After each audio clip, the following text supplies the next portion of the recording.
Have you ever wondered why Canada has suddenly restricted the number of international students? You're not alone. This recent decision took the world by surprise, making headlines internationally. It was unexpected, coming out of the blue and leaving many of us scratching our heads. What could have led to such a decision? And why now? These questions have been buzzing in the minds of many, especially those who had plans to study in the scenic landscapes of Canada. This decision, it seems, has thrown a wrench in many a plan. The suddenness of the change has left prospective students, their families, and educational institutions reeling, grappling with a cloud of uncertainty. This unexpected change has left many prospective students and educational institutions in a state of uncertainty. So, why has Canada decided to limit the number of international students? A question that has been echoing around the globe, causing a stir in the international education community. To understand the reasons, it's essential to look at the bigger picture. Canada has always been a popular destination for international students, recognized for its world-class education, multicultural society, and a welcoming attitude. So, what changed? One possible explanation could be economic concerns. International students contribute significantly to the Canadian economy, but they also place demands on public resources like healthcare and social services. Could it be that Canada is reassessing the balance between these economic benefits and costs? Another potential reason could be changing demographics.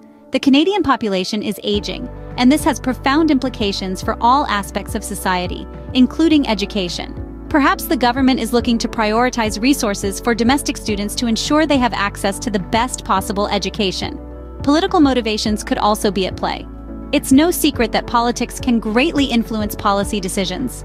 Perhaps the move is a response to public sentiment, an attempt to garner domestic support, or maybe it's part of a wider strategy to control immigration and maintain national security.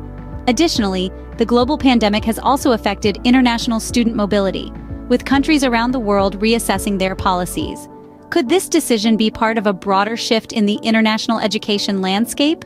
It's also worth noting that the decision could be influenced by external factors. For instance, consider the case of Renren Yingshi, a popular pirated video streaming service in China, which was founded by Chinese students in Canada. The closure of this site, which offered uncensored foreign content, sparked a significant backlash in China.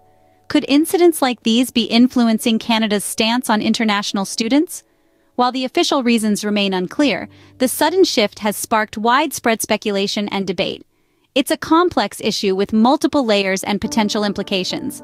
But one thing is clear: the decision has sent ripples across the international education community, prompting us all to question and reflect. How does this decision impact students and educational institutions worldwide? Well, the immediate effects have been profound. Prospective students who had been dreaming of studying in Canada now find themselves in a state of limbo, their plans and aspirations thrown into disarray.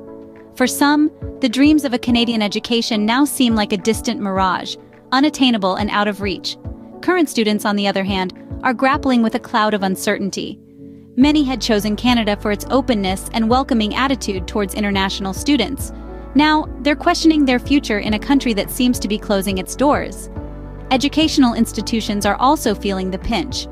With the reduced influx of international students, they're staring at significant financial losses. After all, international students have long been a crucial source of revenue for these institutions. The reduced diversity can also impact the richness of the cultural experience on campus, which is often a significant part of the international study experience. But the implications of this decision reach far beyond the immediate effects. In the long term, it could tarnish Canada's reputation as a preferred study destination. Countries like Australia, the UK, and the US could become more appealing, leading to a shift in international student mobility. Furthermore, this could also affect Canada's economy. International students contribute significantly to the economy, not just through tuition fees, but also through living expenses and post-study work. A significant drop in this number could potentially lead to an economic setback. The full impact of this decision is yet to be seen, but it's clear that the landscape of international education has been significantly altered. So, to summarize what we've discussed, Canada's abrupt decision to limit the number of international students is a significant shift in policy. Several factors contributed to this unexpected move, including economic considerations, social issues, and perhaps a desire to prioritize domestic students. The implications of this decision are far-reaching. It not only affects the prospective students who had dreams of studying in Canada, but also the Canadian educational institutions that rely on the diversity and financial contributions that international students bring. Furthermore, this decision has had a ripple effect on the global stage, prompting discussions about the dynamics of international education and student migration.